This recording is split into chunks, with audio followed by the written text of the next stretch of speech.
Nikmatilah kesendirianmu dan dapatkan 7 hal ini. Apakah kamu suka sendirian, atau malah kamu membencinya? Beberapa orang menganggap kesendirian sebagai hal yang buruk. Kadang diartikan sebagai antisosial, atau tidak diinginkan, atau kesendirian bagi beberapa orang dimaknai sebagai kesepian. Selama krisis COVID-19 ini, banyak yang harus tinggal di rumah, tidak dapat bertemu teman dan keluarga, bahkan di hari-hari spesial kita. Mungkin sendirian selama waktu ini sangat menyakitkan. Tapi sebenarnya, sendiri tidak selalu berarti buruk, karena ada beberapa manfaat jika kita belajar merangkul kesendirian. Di bawah ini adalah 7 hal yang akan kita dapatkan ketika kita mulai belajar menikmati kesendirian. Setelah tahu manfaatnya, kami yakin, kalian tidak akan risau lagi dengan kesendirian. 1. Kita dapat mengisi kembali energi kita yang telah terkuras. Seringkali ketika kita dikelilingi oleh orang lain, kita menghabiskan banyak energi. Merespon pertanyaan-pertanyaan mereka, mencoba untuk membuat orang lain bahagia, membuat tertawa, membaca emosi mereka, dan semua hal lain yang menyertai interaksi sehari-hari. Ini bisa menguras energi dan mental jika dilakukan terus-menerus. Sedikit waktu sendirian memungkinkan kita mengisi ulang dan beristirahat dari pekerjaan yang melelahkan secara emosional. Kita bisa memanfaatkan waktu di akhir pekan untuk beristirahat, mengisi kembali energi kita, serta menyegarkan pikiran dan emosi yang lelah. 2. Kita punya waktu untuk refleksi diri. Hidup selalu bergerak dengan ritme dan kecepatan. Bahkan ada yang padat sekaligus cepat, sehingga mereka tidak memiliki waktu untuk duduk dan merenungkan hidup. Awas, hal ini bisa membuat kita hilang arah. Rencana besar hidup kita lama-kelamaan bisa bias. Duduklah untuk sedikit refleksi diri. Sempatkan waktu, bisa di waktu malam, ketika suasananya tenang. Ini bisa jadi waktu terbaik untuk mengalihkan fokus kita ke dalam. Apakah yang kita lakukan dengan kesibukan sehari-hari masih sesuai dengan rencana? Atau ada jalan yang meleset dari perkiraan? Saatnya menyadari, untuk segera kembali pada jalan yang benar.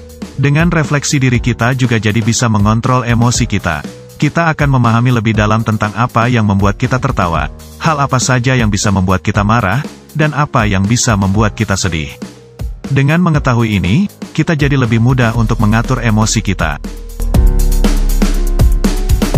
3. Kita akan menjadi lebih produktif.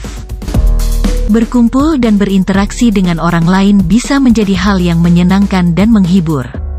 Tapi tak jarang, waktu kita jadi banyak terbuang.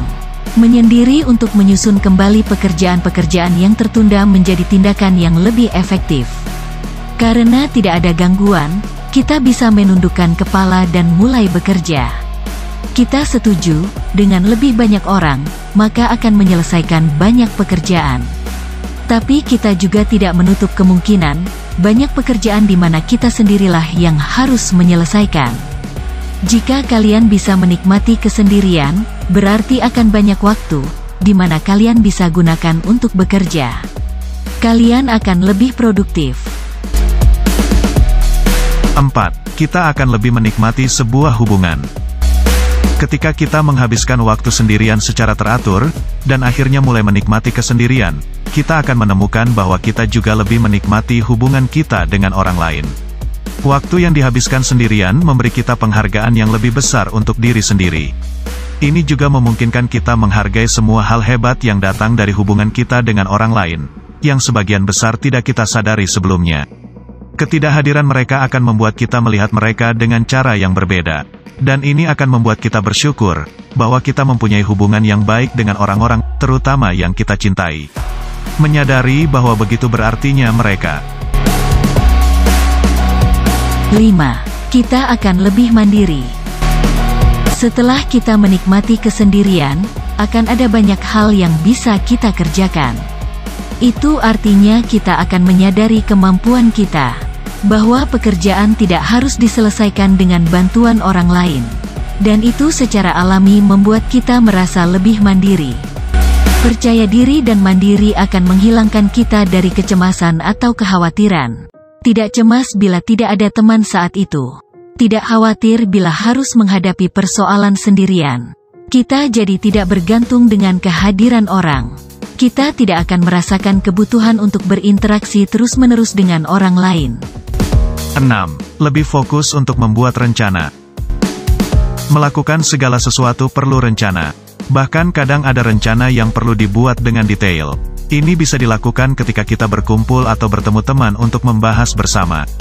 Namun, terkadang rencana kita berbeda dengan saran orang lain, yang akhirnya mungkin akan muncul perdebatan yang tidak diperlukan. Hal ini tidak akan terjadi jika kalian menyusun rencanamu sendiri. Ini bukan berarti kami menyarankan kalian untuk tidak meminta pendapat orang. Namun terkadang merencanakan sesuatu hal akan lebih efektif saat kita sendiri. Kita lebih fokus karena tidak ada distraksi dari manapun. Jika kita harus mengambil keputusan, kita punya waktu untuk berpikir mendalam dan matang. 7. Kita akan berhenti mencari pengakuan dari orang lain. Seringkali kita merasa perlu untuk mendapatkan kata setuju dari teman dan keluarga kita sebelum kita mengambil tindakan. Atau kita terus-menerus mencari nasihat orang lain tentang apa yang harus kita lakukan selanjutnya. Tentu saja, ada kalanya meminta nasihat itu diperlukan. Tetapi ada juga saat-saat di mana kita benar-benar mampu bertindak sendiri, tanpa mencari restu dari orang lain. Saat kita mulai menghabiskan lebih banyak waktu sendirian, kita akan belajar mempercayai naluri kita, dan membuat keputusan tanpa validasi pihak manapun. Nah, demikianlah beberapa kebaikan yang bisa kita dapatkan jika kita bisa memanfaatkan waktu kesendirian kita. Jadi, jangan takut sendiri ya.